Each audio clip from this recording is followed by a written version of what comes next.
Welcome, everyone, to Family Twist, where today we delve into a subject close to many hearts, but often shrouded in secrecy: adoption. We're thrilled to have Dr. Joyce McGuire Pavo with us, whose own journey through adoption and subsequent career in the field offers invaluable insights into the emotional, social, and legal intricacies of adoption.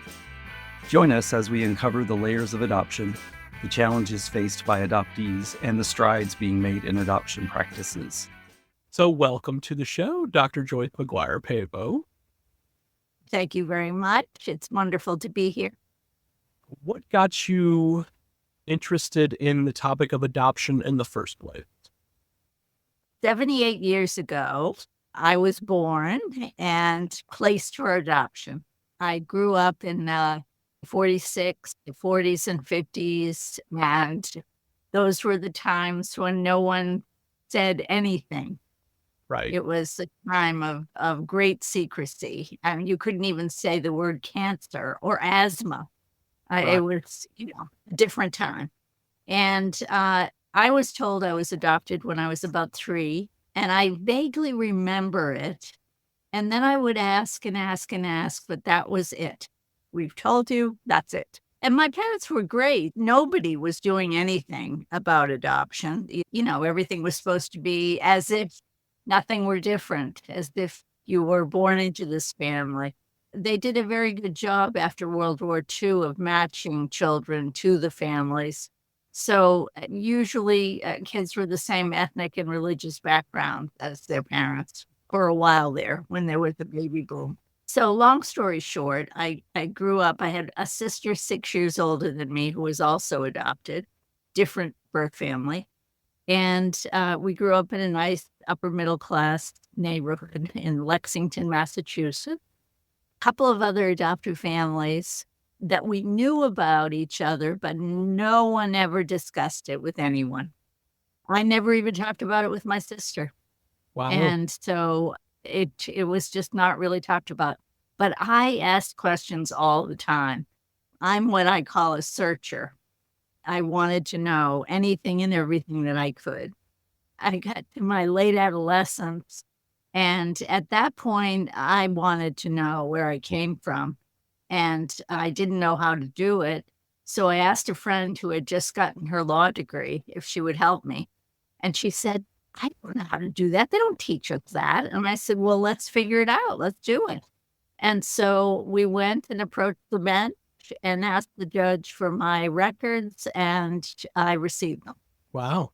I had all of the information right before me. Now, I learned later that was a fluke, and it was something that didn't usually happen. But I just went about my way and found the information that I needed.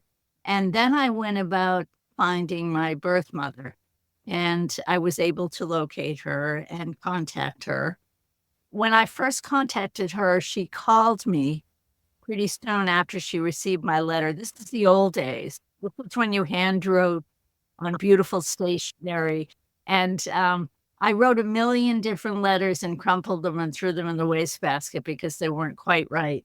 And then I finally just sent something that said, I haven't seen you since August 20th, 1946. Let's do lunch. Wow. I mean, I didn't say that, but something to that effect. I was aware that if someone else read it and didn't know, I didn't want to out her. I didn't want to do anything that would be upsetting. I just wanted her to know that it was me and that I wanted to speak with her. So she called, and she said that she asked if I was okay. And I said I was fine. And that I really just had lots of questions. And she said that she promised me she would answer them, but would I wait until she called me back? And it might take a while. So I said, okay. And very unlike me, I don't have red hair for nothing. Very unlike me, I waited patiently, and I didn't do anything. That's not quite true. I did drive by her house a couple of times, but I didn't do anything. So eventually I met my birth mother. She had married after she had me. She had 6 boys and a girl. Oh. And they lived not too far from me in Massachusetts. So the story grows and goes on, and it took a long time for me to meet all of them. At different points, I met different ones. But in the midst of all of this, I decided that I wanted to do something about adoption. So I got involved politically, tried to change the access to original birth certificates. And I was going to go to medical school, but I shifted and did a psychology degree at Harvard, and I became a therapist. And eventually I opened 2 or 3 clinics that specifically dealt with adoption and foster care. And I made that my work. I felt like it was really important to make this available to people. And the unusual thing, my big clinic was the only one in the country, and still there's maybe one, that had nothing to do with placement. Most people who were and are knowledgeable about adoption work in adoption agencies or adjacent to adoption agencies. And I felt it was a conflict of interest to be placing children, to be taking children from birth parents and placing them with adoptive parents and doing the work of mental health at the same time with the child or with the family. So I really wanted it to be very specific, and I wanted people to be trained so that they were adoption competent and so that they understood what they were doing. So, I've spent my whole life, for 55 years, I've been a therapist, a consultant, a coach. I've developed models for treatment, models for training, and have trained lots of people nationally and internationally. And I think it made a good difference in the world of adoption. And so that's where I put most of my energy. And I've stayed very close. I'm close to my adoptive family. One of my brothers passed away, and before he died, he had us all come together for Thanksgiving, and it's a large family. And so we kept doing that. It's been 12 to 15 years since this originally happened. I have varying relationships, as you do with different people in your family by birth or by adoption. You've given me a lot to work with. Let's start at the end then. Thanksgiving has always been a very special holiday to me and to us. And not only gathering together with birth family, Kendall, refound birth family, but also our chosen family. When we lived in California for 9 years, I think we hosted 6 of the 9 we'd call the Thanksgiving orphans, and it was just a lovely gathering of 15 to 20 people. And the Bay Area in California, if you're lucky enough to own a place, it's not very big. So all 900 square feet of our place was hosting, 20 people. Absolutely. But yeah, Thanksgiving to me is always just meant it's a special time, for getting together.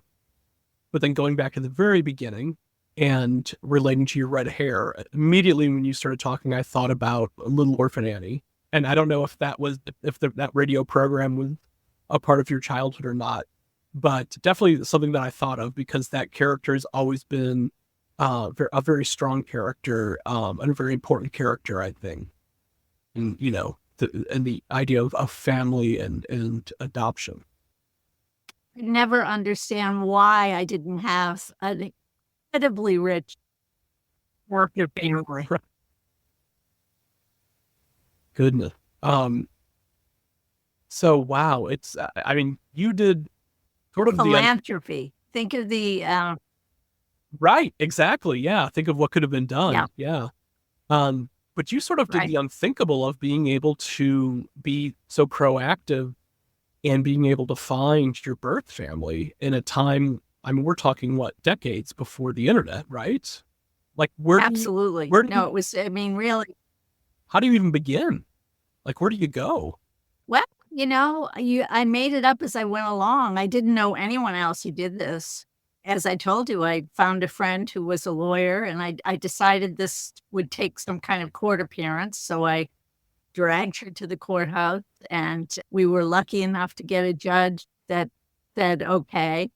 And we went to a side room, and all my records were given to me. I couldn't take them out of the courthouse, but I could write anything down.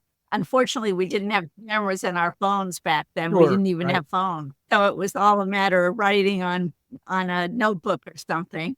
And I got all the information that I needed and more, and it was wonderful. And so then I was pretty clever, I think. I at that point, I was thinking of going to medical school, and I was working in neurosurgery. And I had a lot of friends who were MDs, and I had them write letters to the hospital that I was born in, asking for my birth mother's medical records at the time of my birth. And the reason I did that wasn't just to find out my information so I could do my astrological chart, although that was one of the things. It was also because when you're admitted, all the family information is taken. And she was young enough that she would have had to been living with her parents in the 40s, and all the information would have been there. So I found out quite a bit. And then I was able to send that letter that took 27 writings, but finally was sent off with the stamp in a mailbox, real old school. But this is how things were done. When we had groups, we would gather people, and it wasn't even Xerox, it was mimeograph Yeah. newsletters. And I'm pretty ancient. This was old school. But somehow we did it. And a friend who heard about me, she was in Philadelphia doing something similar, pulling people together to try to do some advocacy. And so she took the train up to Cambridge to visit me. She talks about this at conferences sometimes if she's a speaker. And she'll say, I took the train up to Cambridge, and I wanted to meet this person who was doing this work. So we found each other, and there wasn't any internet. We found each other by, I don't know how, it just happened. Well, thank goodness that you went down the path you went down, because I have heard so many people speak so highly of you and your work. And thank goodness we passed like ships in the night at Summit. I think we were like the only ones in the hallway at that moment for whatever reason. And we were able to touch base very, very briefly. But Well, I was enamored by your fabulous fashion sense. oh, thank you. I should have worn one of my blazers tonight. But it's so warm here in New England, right? Oh, goodness.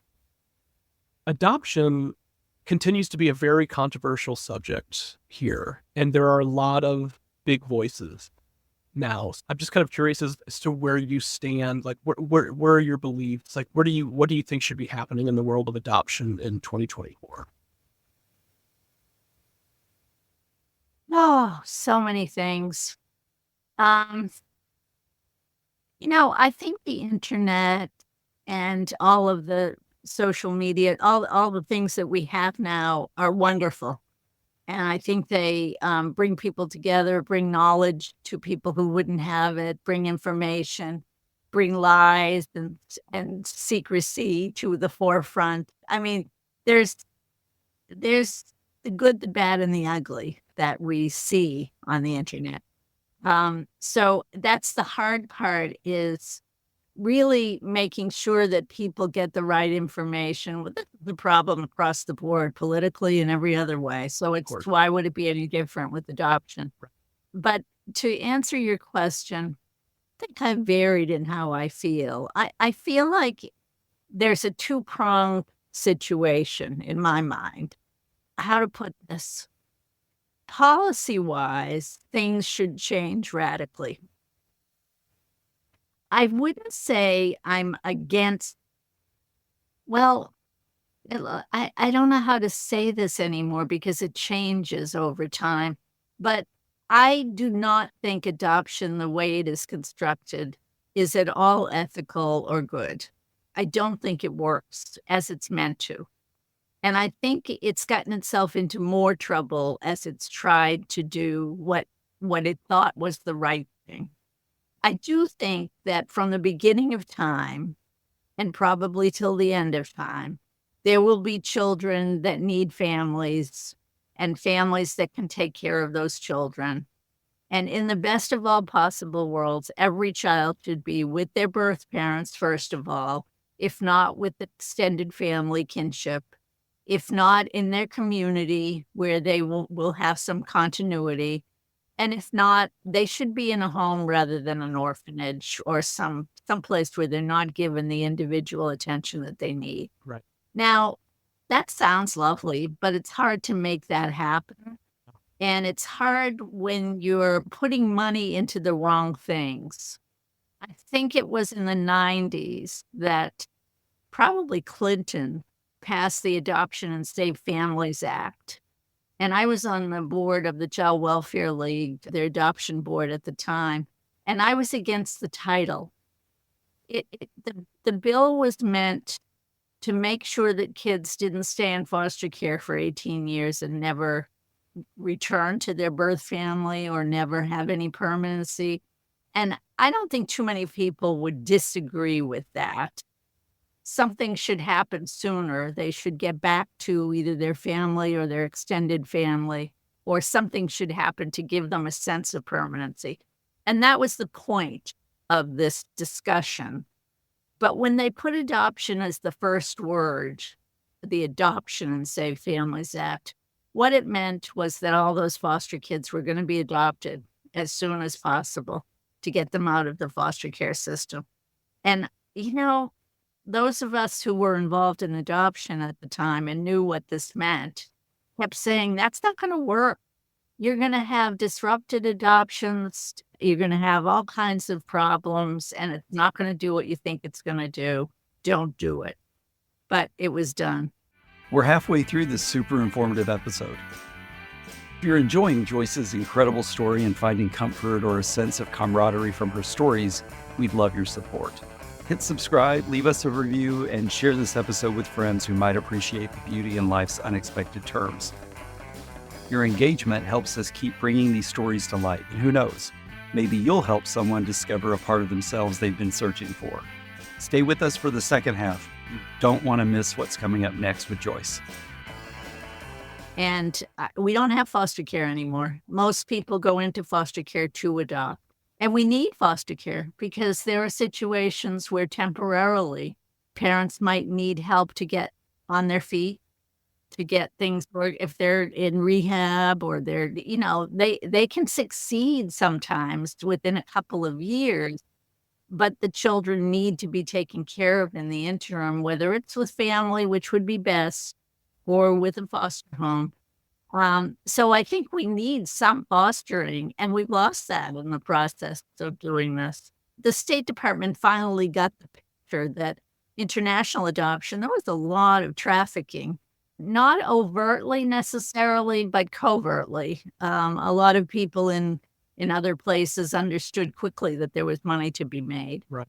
And children became a commodity and always have been in some way.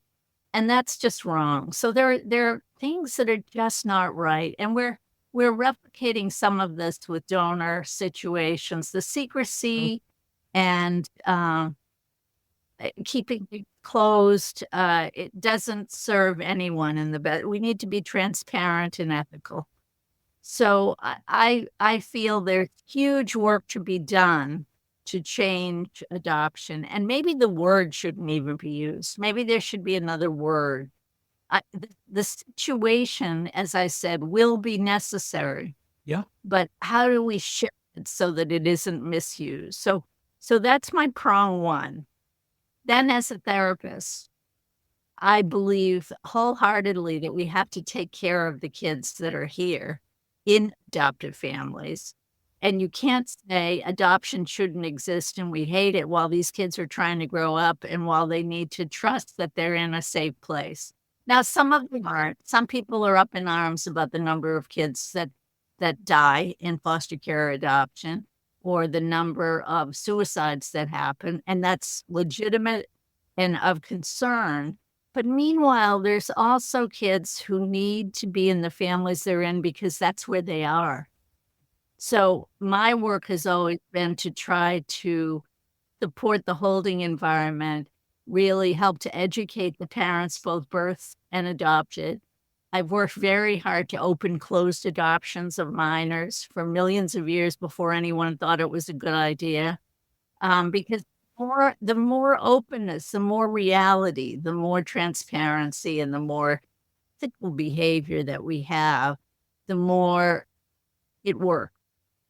And it doesn't work perfectly. There's still trauma, there's still loss, there's all of that is still there, but it can be addressed in a different way if you're open about it.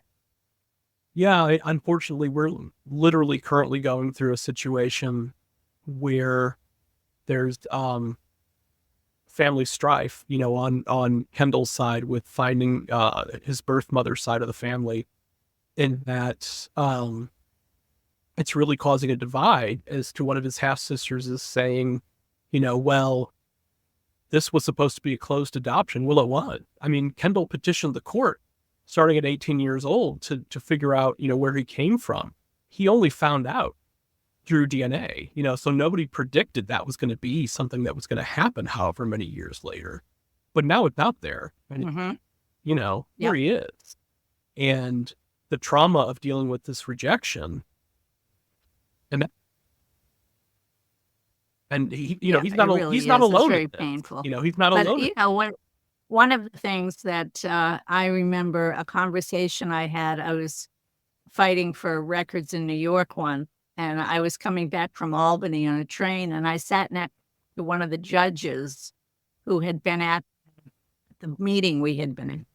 And he said, he said, the problem is we have a contract here with the birth parent and the adoptive parent. And I said, Your Honor, it is a contract to me. I didn't sign anything.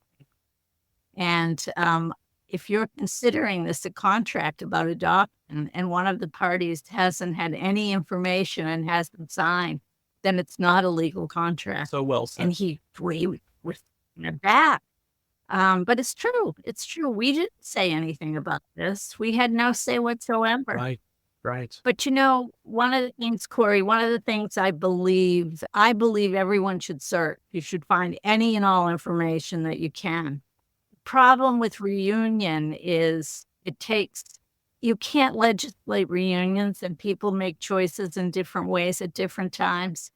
And that it's very sad and very hard, heartbreaking, and sometimes traumatic in various ways. Not something we can do a lot about if people don't grow into it. Absolutely. What would you like to see happen in the next 5 years? Well, what I've tried to do and what I think people are trying to do, and again, I'll put this in two different pockets.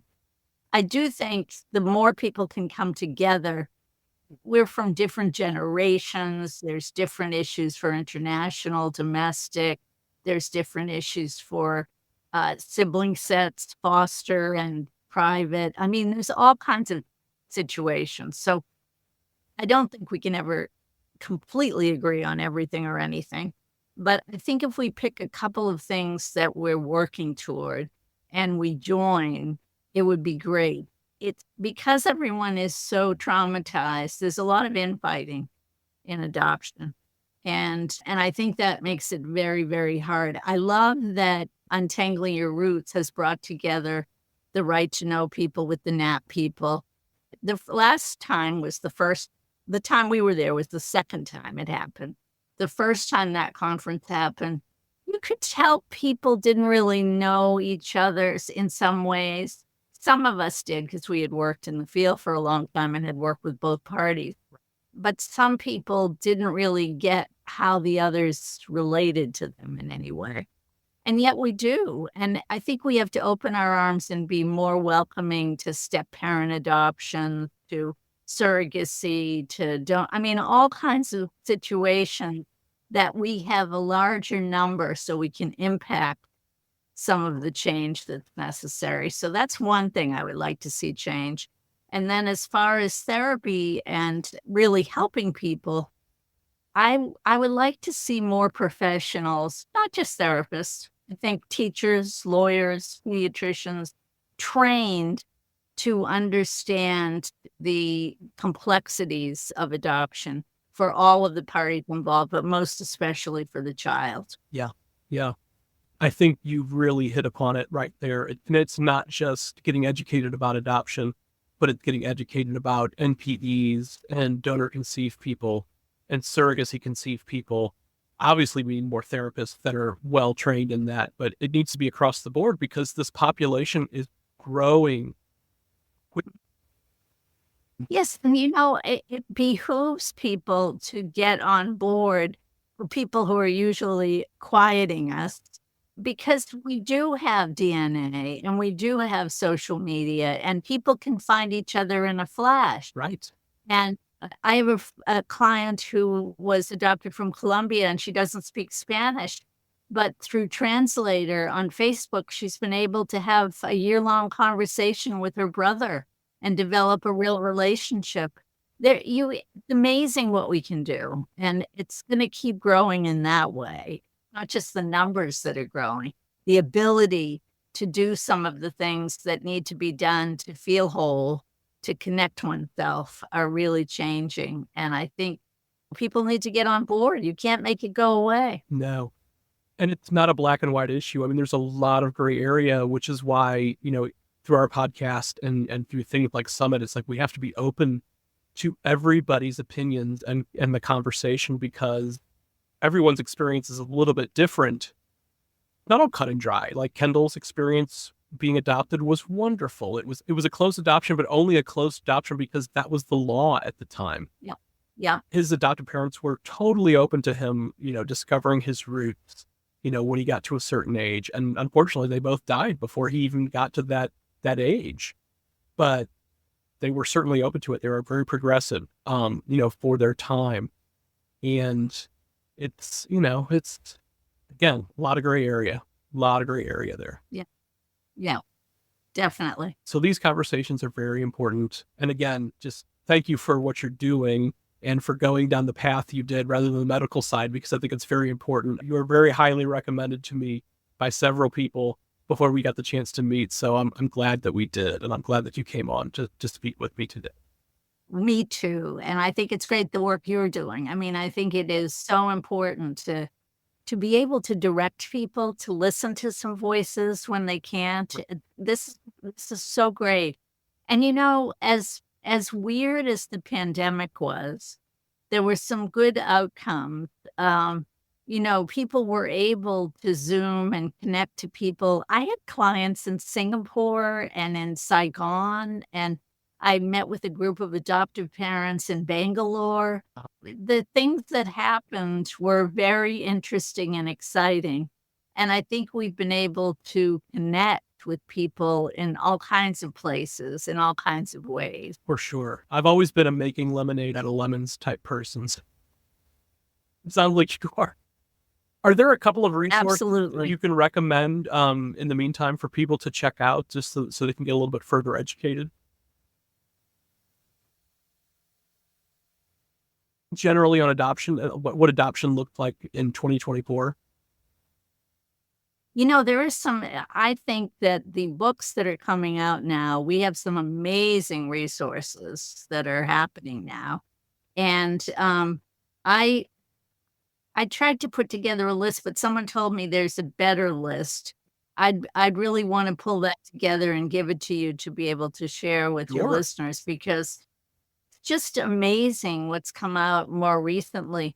The number of adoptees of all types who are writing and really saying what's real for them, which isn't what's everyone's story. But I think it's important to listen to the stories of various people and to identify with the parts that one can. Two of my dearest friends in the days of old, who are both gone now, they both passed away, are Betty Jean Lifton and Annette Barron. And they both wrote beautiful books that really engaged people and opened things up for people. And I think today we have some terrific books and movies. For some reason, the Korean and Chinese adoptees are making lots of fabulous movies. And some of the movies are short, some of them are long, but they can be used in so many ways. I used to like to plug in little pieces of movies into trainings because it just gives you more of a sense of different people's perspectives. Well, if you could cultivate a short list for us, that would be fantastic. And absolutely, we will share it. Great. I will do that for sure. Wonderful. Well, Joyce, it's been so wonderful to reconnect with you. Thank you for the work that you're doing. And please stay in touch. If anything comes up Absolutely. think is worth sharing, then please reach out. Absolutely. Come visit me in Cambridge. Absolutely, for sure. We're practically neighbors. Thank you, Joyce, for sharing your profound experiences and expertise with us today. Your dedication to improving the world of adoption and supporting those it touches is truly inspiring. To our listeners, we hope this episode has provided you with a deeper understanding of adoption and its impacts. Whether you're touched by adoption or just seeking to understand it better, the stories and information shared today are steps toward greater empathy and knowledge. Thank you for joining us, and we look forward to bringing you more enlightening discussions here on the Family Twist podcast. And remember, family secrets are the ultimate plot twist.